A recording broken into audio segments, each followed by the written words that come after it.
vamos a esperar los demás, ¿no? Parte de la dinámica. Pero bueno, esos modelos nos sirven para hacer control. Si podemos, por ejemplo, hacer volar un dron, un avioncito, sí podemos hacer volar con esto que vamos a ver.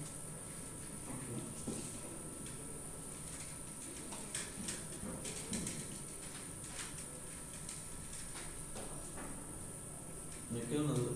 Si se aceleran las partículas, ¿dónde ganan energía? Van a ir cambiando entre presión y velocidad. Vamos a ver lo básico aquí, la ecuación de Bernoulli. Vamos a suponer que la energía va a ser constante, entonces van a ir intercambiando entre presión, velocidad y presión. Ese va a ser el intercambio. Entonces, por ejemplo, no sé si han leído por ejemplo, ahí las explicaciones básicas que dan de cómo vuela un avión. Por eso tiene esta forma. Para que de este lado, pues las partículas tengan que recorrer más distancia en menos tiempo. Entonces, van a aumentar la velocidad. Al aumentar la velocidad van a disminuir la presión. Las de abajo, pues tienen esta curvatura es menor, pues, y van a recorrer la misma distancia con una mayor velocidad. Entonces van a tener más presión. Pero si hace más presión aquí abajo, menos presión aquí arriba, y la resultante es una fuerza que va para acá. Eso es lo que vamos a utilizar nosotros, ¿no? Es eso básico lo que vamos a utilizar para modelar. Después viene ahora cómo controlo, ¿no? Cómo controlo esas fuerzas. Vamos a ver que una forma de controlar es, una fácil es cambiando la velocidad, ¿no? Si aumento la velocidad, se va a generar más fuerza. Y eso lo hacen, por ejemplo, los cuatrirrotores. Los cuatrirrotores, las hélices, simplemente cambio la fuerza aumentando la velocidad. Más rápido. Obviamente hasta un cierto nivel, ¿no? Si lo hago rotar ya muy rápido, ya no va a generar nada. Pero en un cierto rango, yo puedo controlar la fuerza simplemente aumentando la velocidad. La otra es cambiando la geometría. Yo cambio la geometría de esto, va a cambiar la fuerza que genera. Entonces, por ejemplo, en los aviones, en los comerciales, por ejemplo, tienen aquí atrás una parte que se mueve, ¿no? De hecho, una parte que sale y se mueve. La mía adelante tiene una parte que sale y se mueve. O sea, sale para aumentar el área y se mueve para darle una forma diferente. Y con eso también cambio la fuerza. Entonces, es lo que vamos a hacer. Es algo muy básico, ¿no? Pero pues sí nos sirve para saber cómo se generan, más o menos caracterizarlo, poder hacer volar un dron sin problema. Ahora vamos a ver que lo más difícil es los sensores, tener los sensores adecuados.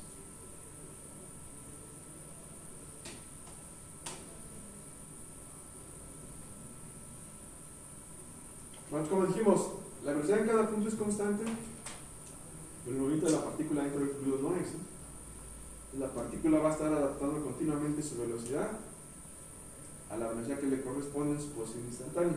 Como les decía, aquí la partícula estaba en 10 metros por segundo, acaba en 15, y va a tener una cierta como aceleración, cambio de velocidad.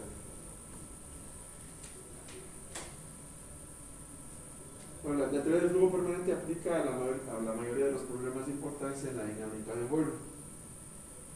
En la dinámica de vuelo, digamos, pues fuera por ejemplo, un avión de combate ya que vuela a una velocidad mayor que la del sonido, pues ya esto no aplicaría.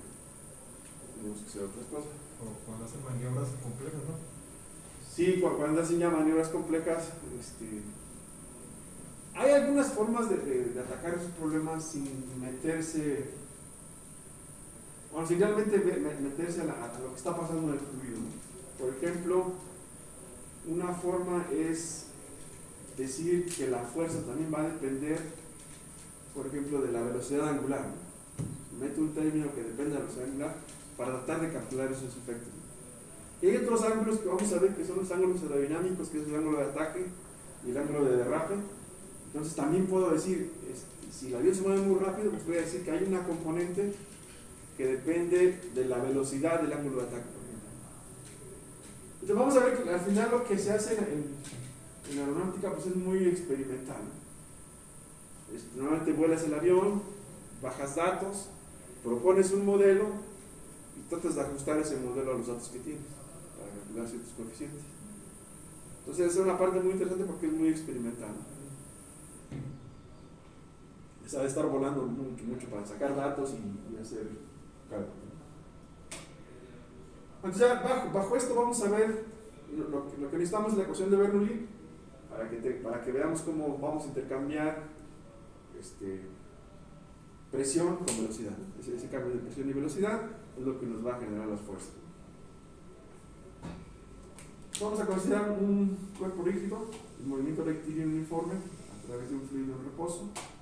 Entonces un observador moviéndose con el cuerpo rígido tendrá la impresión de ver un flujo permanente de fluido alrededor del cuerpo en reposo. Entonces, podemos hacer que sea el cuerpo el que se mueva dentro del fluido, o podemos hacer que el cuerpo está fijo y el fluido es el que pasa por él.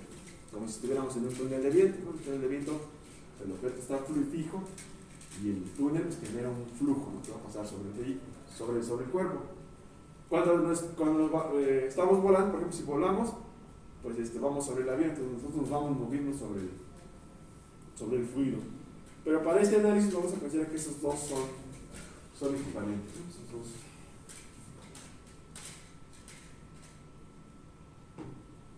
Entonces, este flujo aparente se conoce como movimiento relativo del fluido con respecto al cuerpo rígido en movimiento. Entonces colocamos un sistema de coordenadas en el cuerpo rígido en cualquier punto, expresado con respecto a este sistema de coordenadas, la presión, la densidad, la velocidad relativa permanecen constantes. Esto es lo que les comentaba aquí. Yo asigno un sistema de referencia en cada punto, yo tengo esas variables, una presión, una densidad y una velocidad.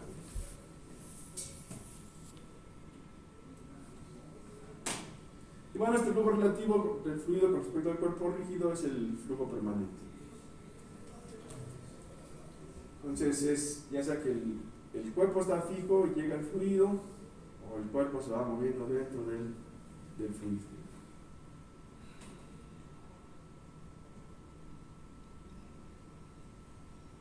Esta superposición sin aceleración no va a influir, vamos a considerar que no influye en las fuerzas que el fluido ejerce sobre el cuerpo rígido.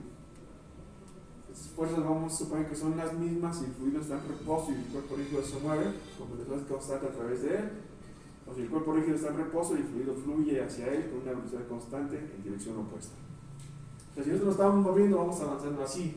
Si estamos aquí, pues el flujo viene para acá.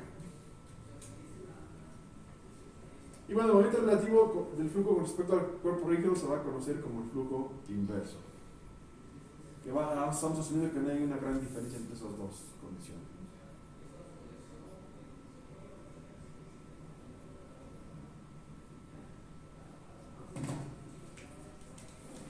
Pues ya vamos a ponerlo un poquito más en forma.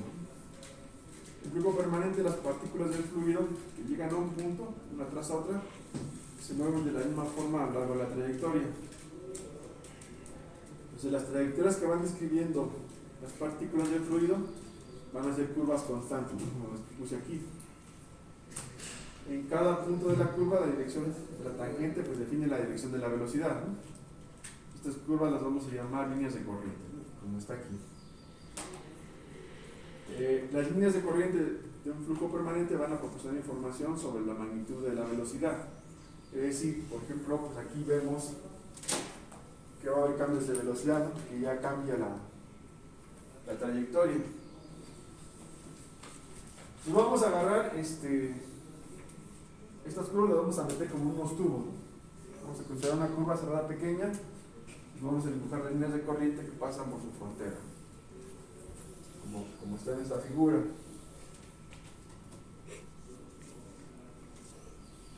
Así, entonces no vamos a perder nada, ¿no? O sea, todo lo que entra aquí tiene que salir acá. Esto lo vamos a agarrar así como en tubitos y pues no hay pérdidas, ¿no? Ninguna partícula se queda atorada por aquí ni se viene para acá, ¿no? Todo es perfecto. Las que entran aquí salen acá. Entonces, este sería nuestro tubo de corriente, ¿no? Vamos a agarrar así como esta curva cerrada, vamos a hacer una línea de corriente. Entonces, de la definición de línea de corriente, ninguna partícula de fluido puede entrar o salir a través de la pared del tubo de corriente. Si agarramos una serie de líneas y ninguna se va a salir y ninguna va a entrar. Entonces, la masa del fluido que fluye a través de una sección transversal del tubo por unidad de tiempo debe ser constante a lo largo de este. Esta constante se llama flujo, es decir, bueno, este tubo puede ser no del mismo diámetro, ¿no? Puede tener diferentes diámetros, pero la característica que tiene es que nada se va a perder, ni nada va a entrar. Entonces, lo que está aquí va a ser lo que pasa por aquí, lo que pasa por acá. Entonces, la única variación que podríamos tener es por el área, ¿no? El área de donde cortamos.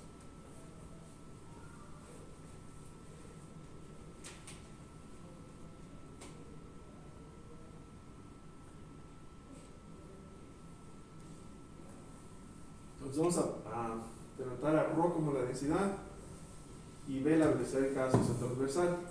Entonces el flujo va a ser lo que tenemos aquí. ρ por velocidad por la diferencial de superficie. Entonces en un tubo de estos tendríamos esta igualdad. Todo lo que pase en una sección tiene que pasar en la siguiente y el ajuste va a ser por área, por densidad y por velocidad.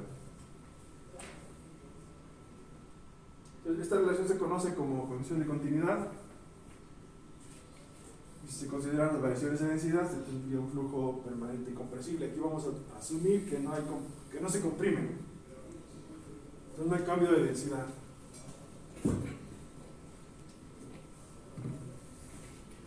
Entonces tenemos F, una cantidad como... Entonces vamos a quitar el tiempo de aquí, ¿no?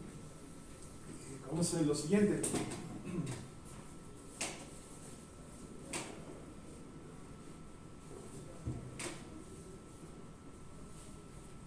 Voy a expresar la variación con respecto al tiempo como una variación con respecto a la posición. F es una cantidad como densidad o presión relacionada a una línea de corriente. En cualquier punto en un flujo permanente, esta cantidad tiene un valor constante. Sin embargo, si consideramos una partícula de fluido, se puede evaluar cómo cambia el valor de F cuando la partícula se mueve a lo largo de la línea de corriente. O sea, aparentemente todo está constante, pero no. O sea, cuando vamos cambiando de posición, se van ajustando los valores.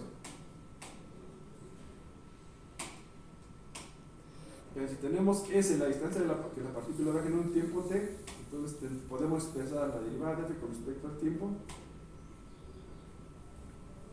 como esta derivada, la regla de la cadena. La derivada de f con respecto a s por la derivada de s con respecto al tiempo. Esta es la velocidad, entonces quitamos al tiempo de aquí. Bueno, quitamos esta derivada de s con respecto al tiempo de esta forma. Entonces, en un flujo permanente, el cambio con respecto al tiempo de cualquier cantidad de f es igual al producto de la velocidad, esta velocidad, y la velocidad de cambio con respecto al espacio de f en la dirección de b, o sea, con respecto a esta s. S sería estos pedacitos, ¿no?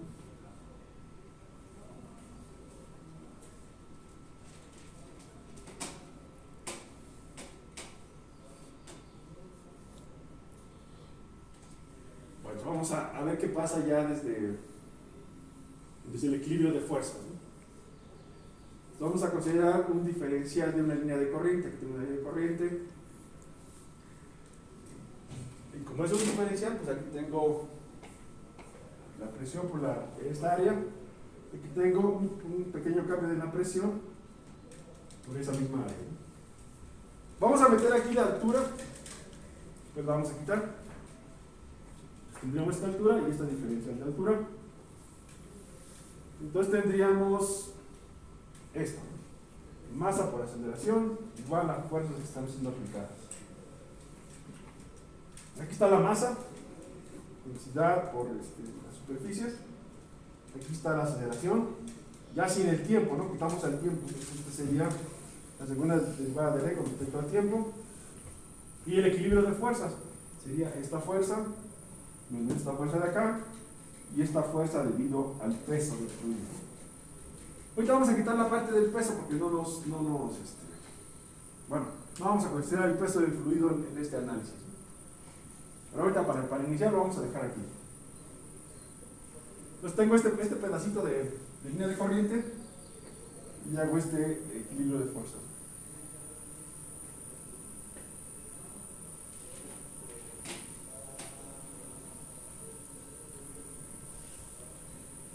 Agrupando los términos podemos llegar a esta ecuación. Aquí teníamos la derivada de b al cuadrado. ¿Esa mayúscula es área y minúscula es longitud? Sí. Gracias.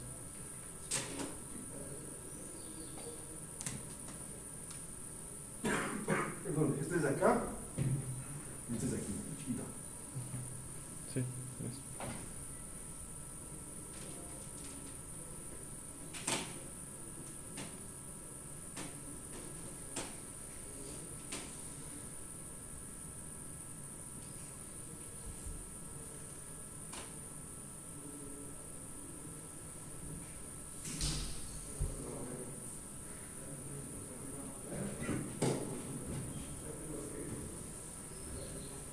Entonces, si agrupamos los términos, podríamos llegar a esta ecuación.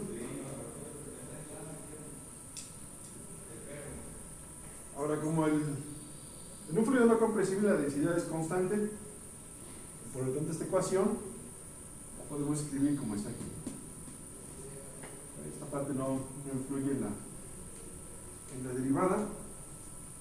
Y introducimos un término que es gamma del peso específico del fluido.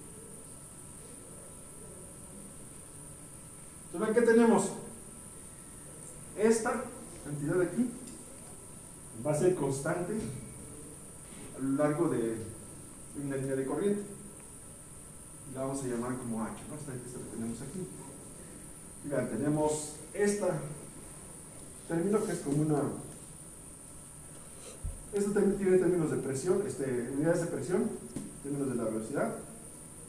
Tenemos esta presión y esta altura.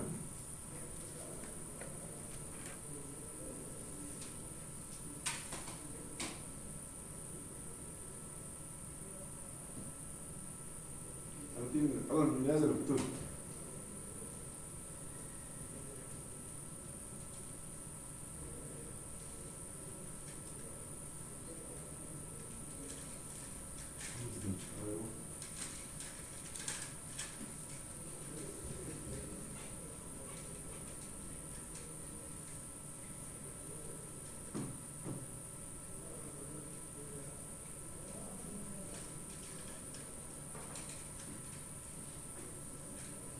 Más o menos cómo se hizo este cambio.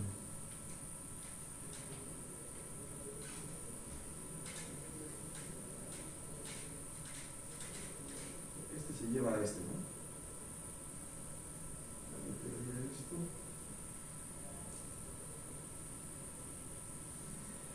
Ahora vamos a checar este cambio. Vamos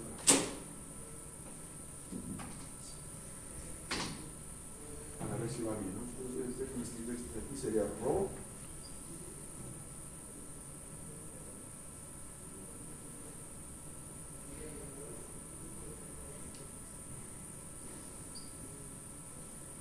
Aquí este término me lo llevo con este, ¿no? Sí. Y queda menos.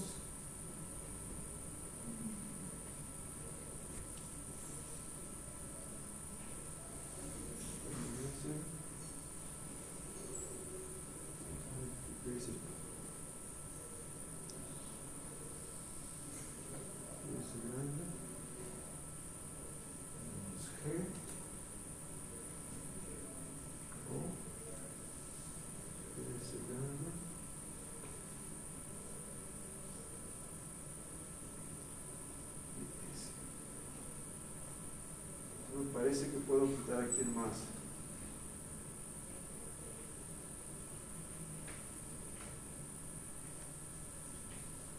A esto, ¿verdad?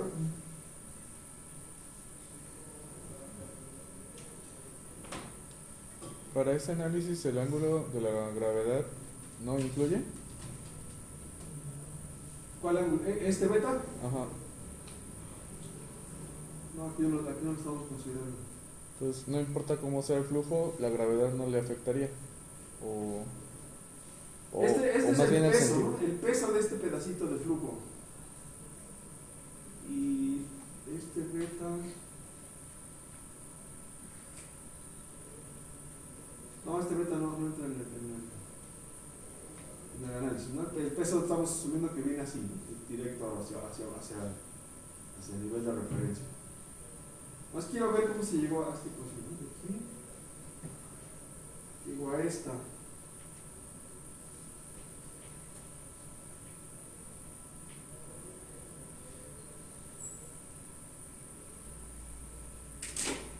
Si quito estas dos, me quedarían. Oh.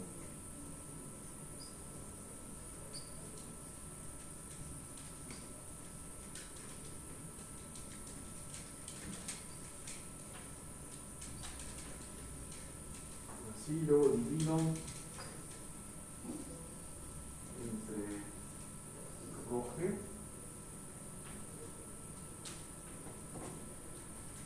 Me quedaría entre G.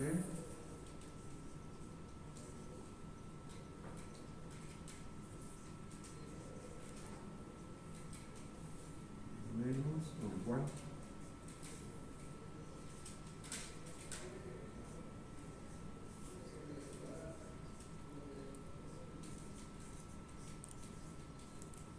Así, ¿no? Y luego, pues ahí está. Este es la derivada de b cuadrada con respecto a s, es 2 veces b por la derivada de b con respecto a s. Este término.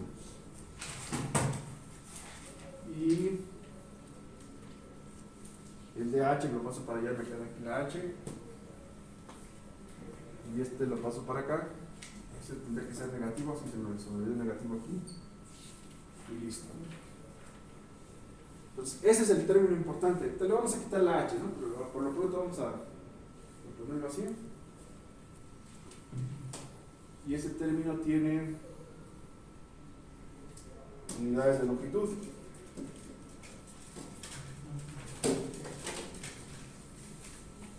Y este tiene nombres particulares. Este es la carga de velocidad y es la altura desde la cual un objeto debe caer libremente para alcanzar una velocidad v. P sobre gamma es la carga de presión que representa la altura de una columna de fluido cuya presión en su parte inferior excede por P la presión en la parte superior. En estos términos, la ecuación de Bernoulli puede enunciarse como sigue. A lo largo de toda línea de corriente, la suma de la carga de velocidad, la carga de presión y la elevación sobre el plano de referencia es constante. Esto se parece mucho a, por ejemplo, cuando tiene un sistema mecánico, ¿no? Y que tenemos la función de energía y la función de energía potencial. Y calculamos la derivada de esa función de energía, de esa suma de energía, a veces nos da cero, ¿no? Cuando tenemos ciertas condiciones sobre las entradas. Aquí tenemos algo parecido a eso. En todas nuestras líneas de corriente, esto que llamamos H va a ser igual a cero. Y lo que está en H es la carga de velocidad, la carga de presión y la elevación. La elevación no nos va a interesar porque no vamos a tomar en cuenta el peso del fluido.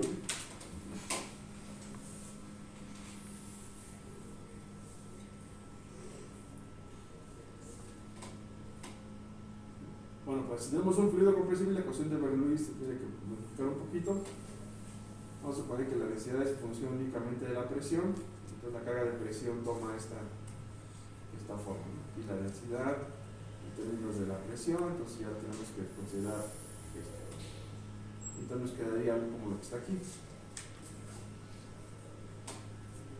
Y bueno, en la mayor parte de las aplicaciones de dinámica de fluidos vamos a, bueno, en nuestro caso, ¿no? Vamos a despreciar los efectos de compresibilidad y el peso del fluido, por lo tanto nos vamos a quedar con estas dos variables nada más.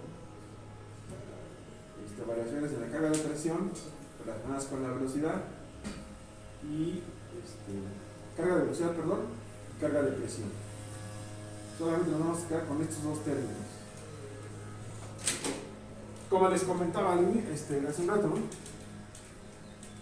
Yo voy a tener estas líneas y entonces, si se acuerdan, por ejemplo, cuando le pones ahí en internet, ¿por qué vuela un avión? Pues tenemos que el ala del avión pues tiene un perfil como de esta forma. Aquí lo exagero. Entonces, esta línea de corriente, por ejemplo, tiene que pasar por aquí.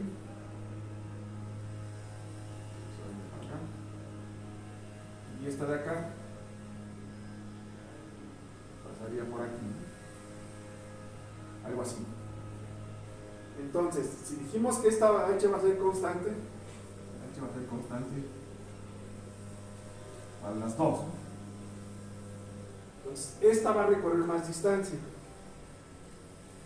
Para recorrer más distancia va a tener que aumentar la velocidad.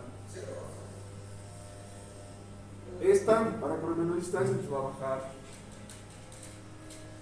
la velocidad. Ahora esto se tiene que mantener constante. Entonces acá, si la velocidad aumentó, la presión va a disminuir. Y aquí, si la velocidad bajó, la presión va a aumentar. Entonces abajo vamos a tener una mayor presión y arriba una menor presión. Entonces ya la suma del resultado nos va a generar una fuerza hacia acá. Una fuerza vamos a llamar una fuerza L. ¿De acuerdo? Entonces, esto es porque estamos asumiendo esta relación. Simplemente que, bueno, por la geometría de lo que tiene que recorrer en líneas de flujo, vamos a tener mayor velocidad. Se aumenta la velocidad, disminuyendo la presión para mantener esta H constante. Acá abajo, se disminuye la velocidad, aumenta la presión, otra vez para mantener la H constante. Entonces esto va a generar al final una fuerza resultante hacia arriba. Eso es básicamente lo que vamos a considerar. Entonces para nosotros esta es la ecuación importante.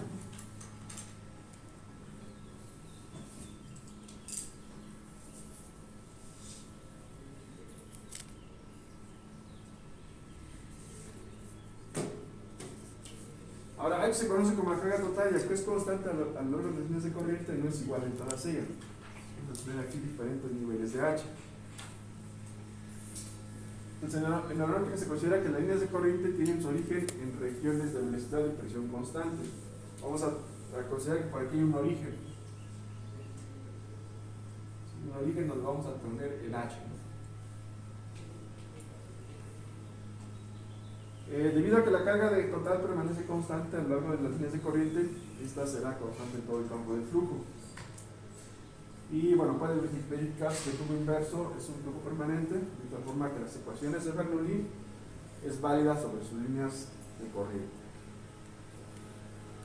Entonces, en este flujo permanente, la ecuación de Bernoulli que tenemos, la ecuación de Bernoulli reducida, ¿no?, va a ser válida en todas las líneas de corriente.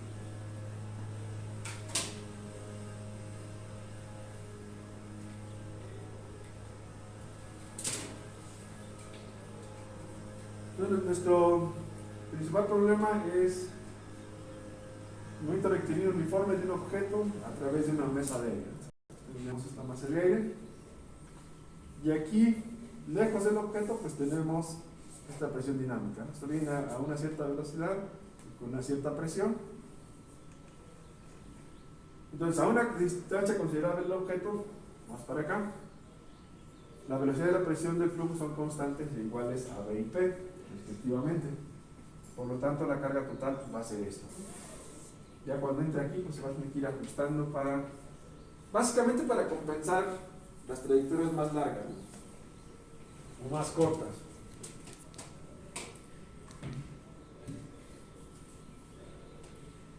Oye, cuando las líneas de corriente alcanzan el objeto, se van a dividir en dos grupos. Unos que van a ir por arriba del objeto y otros que van a pasar por debajo. Y estos grupos de líneas de corriente están divididos por una línea de corriente que toca al objeto en el punto S. Y este punto S se conoce como el punto de estancamiento. Este de aquí. Estamos asumiendo algo bien ideal, ¿no?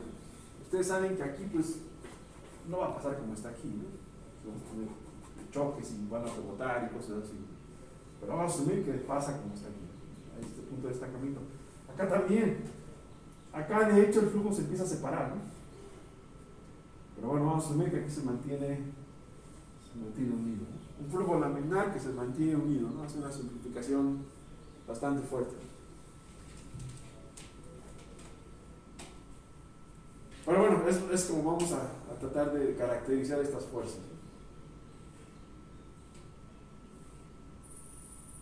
Bueno, debido a que la velocidad del punto de estancamiento es cero, en la ecuación de Bernoulli pues tendríamos esto, la presión de estancamiento, la presión en S, o sea, aquí tendríamos la velocidad en S al cuadrado entre 2G más PS, sería igual a la velocidad al cuadrado entre 2G más P entre gamma, que es la que está acá, ¿no? Dijimos que tenía que ser igual, entonces si partimos con esta H, pues esa tendría que ser la misma acá. Pero como en ese ya no tenemos velocidad, pues la presión en el punto de estancamiento nos quedaría como esto. Y de aquí podríamos despejar a la velocidad, ¿no? Entre 2 b cuadrado igual a la presión en el punto de estancamiento menos la presión que era. Simplemente se le dice aguas arriba, ¿no? Acá.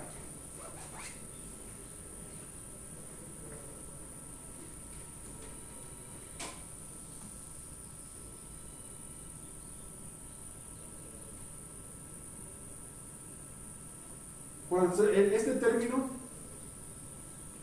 tiene dimensiones de presión y lo vamos a conocer como la presión dinámica. Las diferencias de presión hasta velocidades de 120 metros por segundo son pequeñas, por lo que los efectos de compresibilidad del fluido pueden despreciarse, ¿no? 120 metros por segundo, ¿cuántos en kilómetros por hora? A ver, 20 son como 36, ¿no? 36. ¿Cuánto es?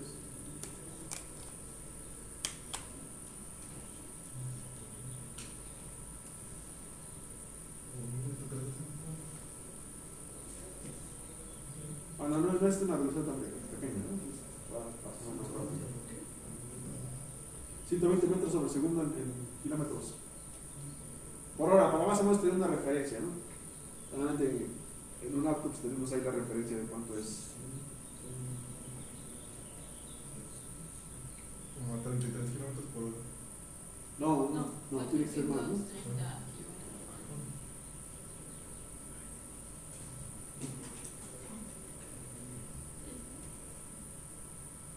No, 120 metros sobre segundo es más en kilómetros. Si no es por 3600 entre 1000. ¿Y cuánto da? ¿Será por mil? 432 Ajá. kilómetros por Es por mil entre 300, 3600, ¿no? 432. Ajá, más o menos, ¿no? Entonces, Entonces es una velocidad bastante alta, ¿no?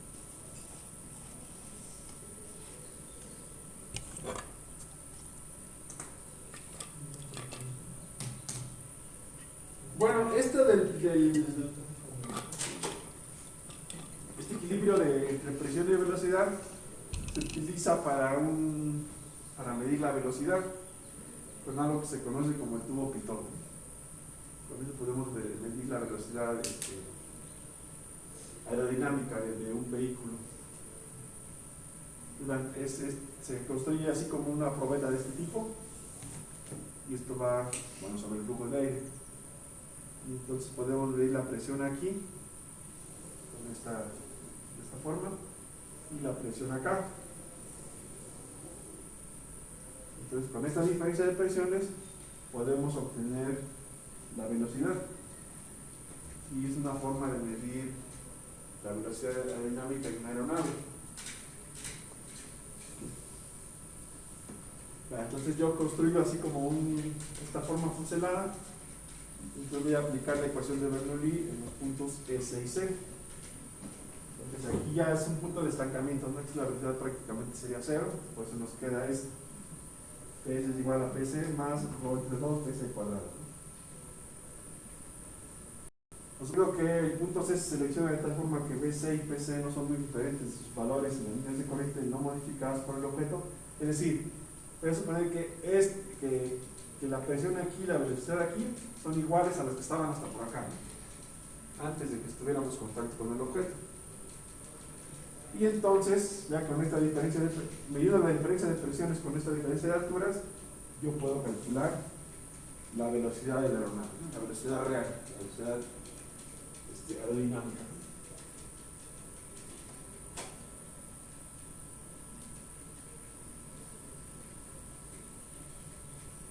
Bueno, también tenemos otros efectos, ¿no? que no vamos a considerar mucho. Es el efecto de la viscosidad, ¿no? Que nos va a producir ahí algunos esfuerzos cortantes. Entonces, si tenemos dos líneas de corriente contiguas, una de ellas moviéndose a mayor velocidad que la otra, esto va a producir un esfuerzo cortante entre ellas, ¿no? Y en los fluidos muy densos, este esfuerzo cortante va a modificar considerablemente la trayectoria de las líneas de corriente. Entonces, bueno, aquí si tenemos un flujo laminar,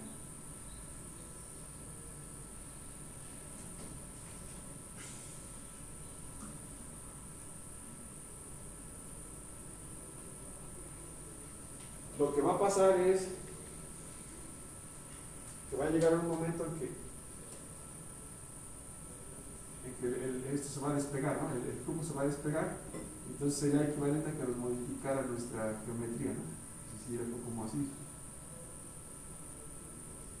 Entonces ahora el flujo ya no pasaría como recorriendo toda la geometría, sino ya tendríamos líneas de corriente ahora de este tipo, ¿no? Que se despegarían del flujo por este efecto, ¿no? Pero este efecto, si estos van más lentos, estos van más rápidos, no se van quedando y se va haciendo aquí va generando que se despegue, ¿no? Que se despegue aquí. Entonces se modifica la geometría de nuestro objeto.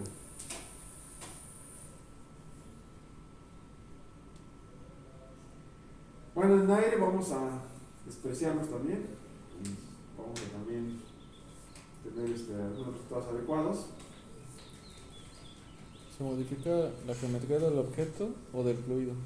Del objeto, porque el flujo se despega. O sea, antes lo recorría como en las líneas negras. Así va. Nuestro objeto aquí es este.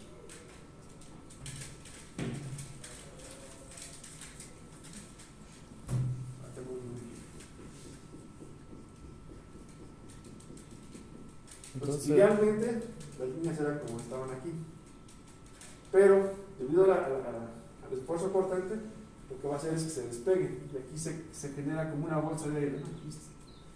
Simplemente va a modificar las trayectorias. O sea, como que ya no. Pero el objeto cambia su forma, entonces. No, el objeto no cambia la forma, simplemente el flujo se despegó, porque aquí se genera como una bolsa de aire.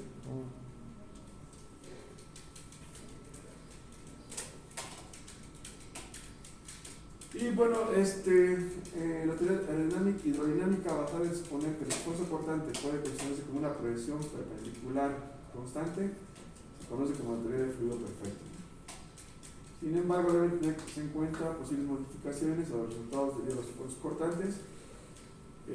Los filamentos de líneas de corriente tienen espesor constante, por lo tanto la velocidad únicamente va a variar con respecto a esta dirección.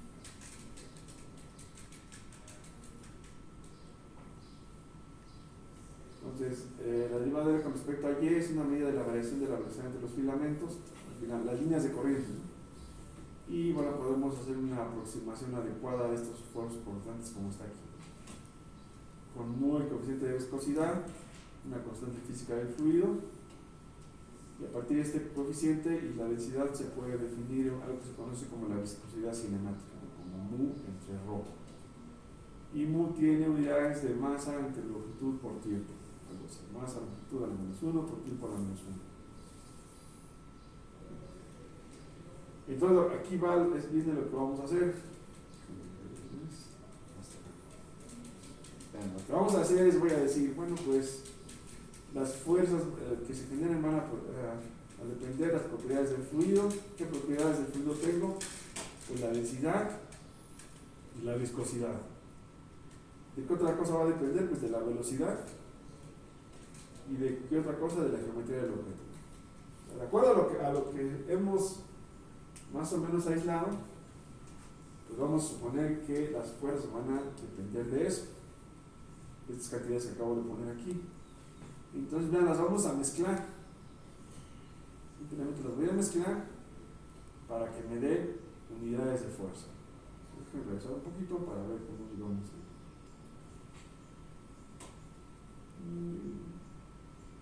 Esto.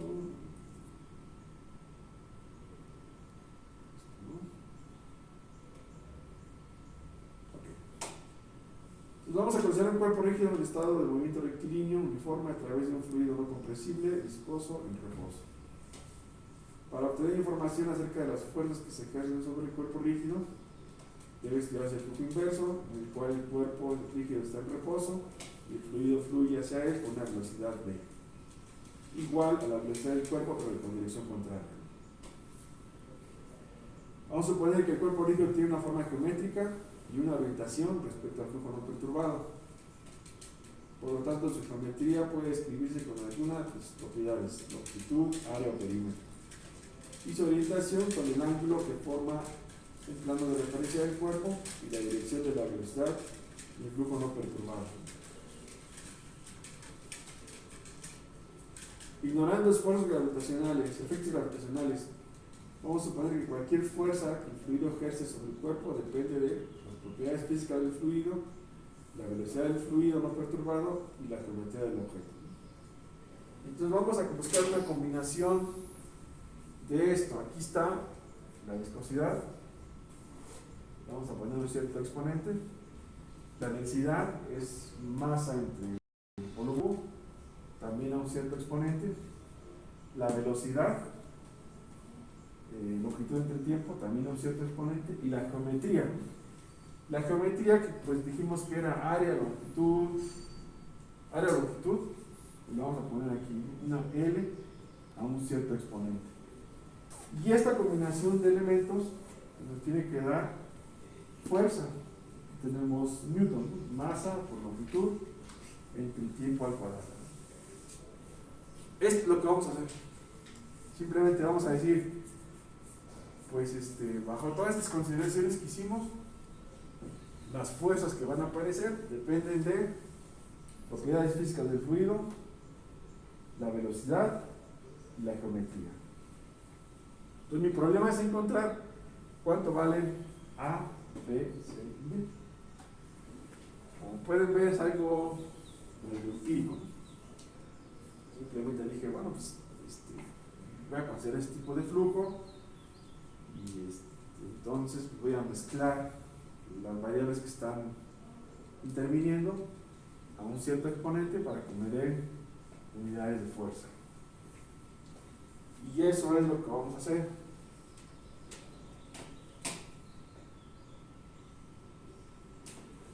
Bueno, entonces necesitamos, bueno, aquí hay que ver un poquito de álgebra con respecto a los exponentes para que nos dé las unidades de fuerza. Entonces esta combinación nos da unidades de fuerza independientemente del valor de este exponente, con esto que tenemos aquí.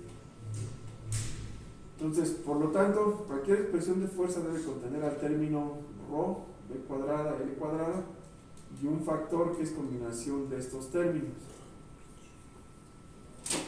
Entonces, de esa combinación de elementos que hice, yo puedo llegar a esta solución. Todo en términos de bueno, aquí se ve, vamos a ver las ecuaciones, ¿no? ¿Qué ecuaciones tendríamos que resolver?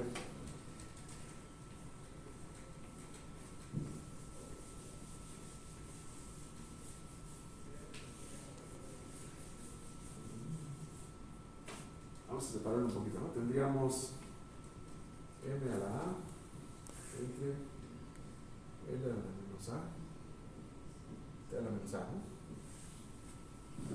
¿Sí? Luego tendríamos M a la B entre L Si le pone el menos, lo tendrá que subir, ¿no? Ah, sí, es cierto, ¿no? Entonces así. Y acá esto sería a la 3B, ¿no? Sí. Y luego, bueno, aquí me falta producto, ¿no? Y luego aquí sería L a la C entre T a la C, ¿no? Y todo esto por L a la D sería M, L, T cuadrado. Entonces voy a juntar las M's. Sería M a la A más B, ¿no? Y luego las L's sería L a la C más D, ¿no? Estas dos. Yo le tendría que quitar estas dos, ¿no? Sí. Menos A menos 3B. Y luego las T's, ¿no?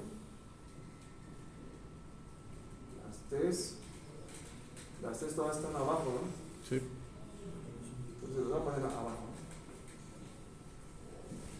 T a la A más C, ¿no? Significa que se iguala M, L entre T2. Entonces esto sería A más B igual a 1, C más D menos A menos 3B igual a 1, y A más C igual a 2. Entonces aquí el problema es que tenemos, ¿cuántas variables tenemos? 4. 4, ¿no? Sí, 4. Y solamente tenemos 3 ecuaciones. Por eso nos queda una libre ahí, ¿no? Entonces todo se deja en función de la A. Y entonces la combinación que tendríamos sería esta.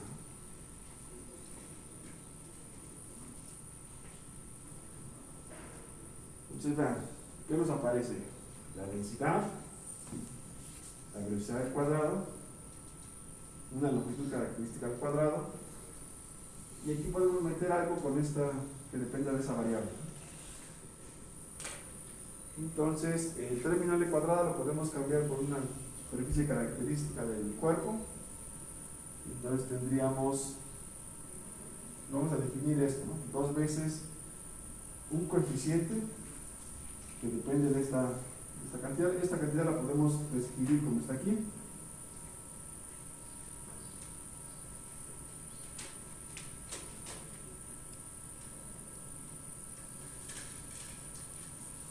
Y entonces nuestra fuerza la vamos a escribir así: Rho entre 2B cuadrada, una área característica, y CF, que va a ser el coeficiente de fuerza. Y aquí aparece este término que estaba aquí, que se conoce como el número de Reynolds, que es la velocidad de una longitud característica entre la viscosidad cinemática del fluido. Entonces, así es como vamos a caracterizar las fuerzas. Vean, algo muy sencillo. El 2 lo metimos para encontrarnos aquí otra vez con la presión dinámica, ¿no? Recuerden, nos había quedado Rho B cuadrada, pero metemos el 2 y aquí nos encontramos a la presión dinámica, ¿no? El área característica y el coeficiente, ¿no? Entonces las fuerzas van a ser Rho entre 2B cuadrada, área característica y un coeficiente de fuerza. Entonces, para obtener el valor de F con cualquier combinación de mu, Rho, B y L, es suficiente realizar una serie de experimentos manteniendo constante el número de Reynolds. Vamos a tratar de mantener constante este valor y vamos a variar únicamente la velocidad. Entonces medimos la fuerza que se genera y de esta forma podemos generar el coeficiente de fuerza. Entonces, la fuerza que un fluido ejerce sobre un objeto la vamos a expresar como el producto de la presión dinámica. Esta es la presión dinámica, una cierta área de referencia y un coeficiente que depende del número de Reynolds, que depende de este número de Reynolds. Pues como pueden ver, es una simplificación bastante fuerte, ¿no?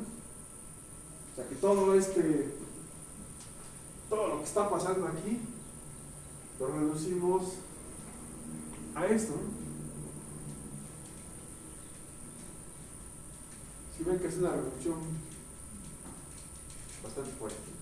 Pero se basa en eso, de que el fluido ya está formado, no estamos considerando transitorios y no estamos considerando que el flujo se pueda comprimir. Entonces estamos asumiendo el caso ideal, ¿no? Que la H que entra acá es la que sale acá, ¿no? En cada una de las líneas. Entonces es así como vamos a modelar las fuerzas de origen aerodinámico.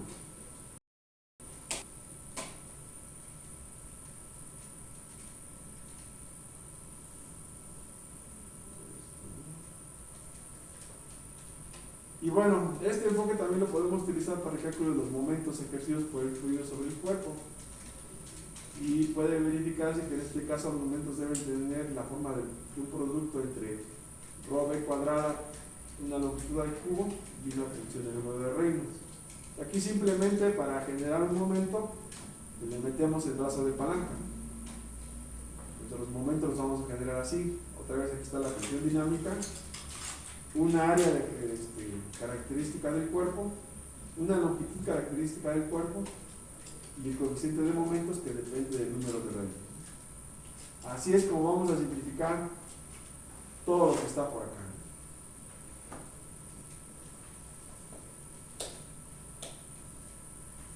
Entonces, es algo muy,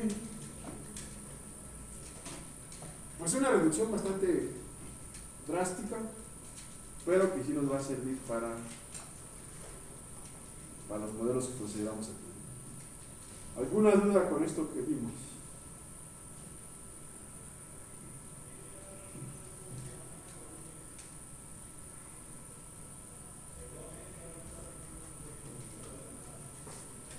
Toda la introducción fue para decir, bueno, es un flujo permanente en donde pues, en cada línea de corriente la ecuación de Bernoulli funciona y entonces vamos a caracterizar las fuerzas mezclando las variables que participan. ¿Y qué variables participan? Bueno, pues son las características del fluido. Al final solamente queda ρ y la viscosidad, ¿no? La velocidad, el área característica, la longitud característica y un coeficiente. Entonces, lo que se hace en un túnel de viento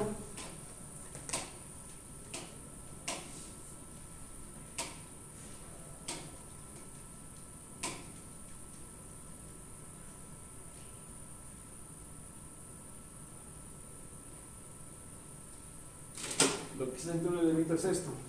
Yo voy a calcular, bueno, yo defino mi velocidad a la cual voy a hacer mis experimentos, una longitud característica y esta, ¿no? Para calcular más o menos un número de Reynolds. Y después ya meto un objeto al túnel y voy calculando los coeficientes. Y le voy cambiando la orientación, ¿no? Hasta ahorita, si se fijan, la orientación del fluido del cuerpo no apareció. La vamos a meter aquí en el coeficiente. Entonces un experimento podría ser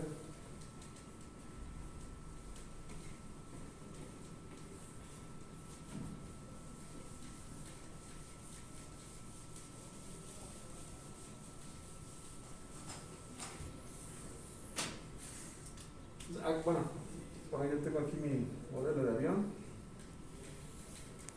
y lo meto al túnel de viento, ¿no? Voy a tener cierta velocidad. Voy a tomar una longitud característica. Normalmente se toma la longitud del ar, ¿no? Esta longitud. Esta como longitud característica. Yo conozco la densidad del fluido, puedo calcular el número de Reynolds, y entonces voy modificando, ¿no? La orientación de mi objeto. O sea, vamos a ver, este sería el ángulo 0. Luego lo roto tantito. Bueno, no tanto, algo así. Aquí tendríamos el ángulo 30 grados, por ejemplo. Entonces voy calculando el coeficiente, ¿no? La variación del coeficiente respecto a teta, ¿no? Entonces, entre la fuerza y Q y A. Normalmente el área de referencia pues, es la superficie del área. Entonces aquí se surge un problema más o menos interesante porque, por ejemplo, si yo tengo un prototipo de avión, un avión chiquito, lo quiero meter a un túnel de viento, tengo que mantener el número de reinos. Normalmente los túneles de viento son chiquitos, tengo que hacer un modelo, tengo que hacer que el número de reinos de mi modelo que voy a meter al túnel de viento sea comparable con el número de reinos de mi modelo real. Normalmente en aeronaves pequeñas necesitabas modelos muy grandes para el túnel de viento, ¿no? Eso ya había como un pequeño impasse, ¿no? Tenías un avión pequeño, pero para probar en el túnel de viento necesitabas un modelo muy grandote, ¿no? Como que no quedaba. Entonces una opción pues, es cambiar la viscosidad del fluido. Hay unos túneles que son de agua, en lugar de viento para agua, que no sé si ya puedes hacer un poquito más. Bueno, tienes un grado de libertad más al variar este número, pero pues no siempre funciona, ¿no? Aparte, operar un túnel de viento pues es bastante costoso. ¿El número de reinos es distinto para cada avión? Sí, fíjate, porque depende de, bueno, este es del aire, ¿no? Entonces ahí este es constante, pero de la longitud característica, ¿no? Normalmente se toma como longitud característica esta dimensión del ala. Donde se empotra con el fuselaje, esa longitud se toma como longitud característica. Entonces depende del tamaño. Bueno, ¿alguna otra duda?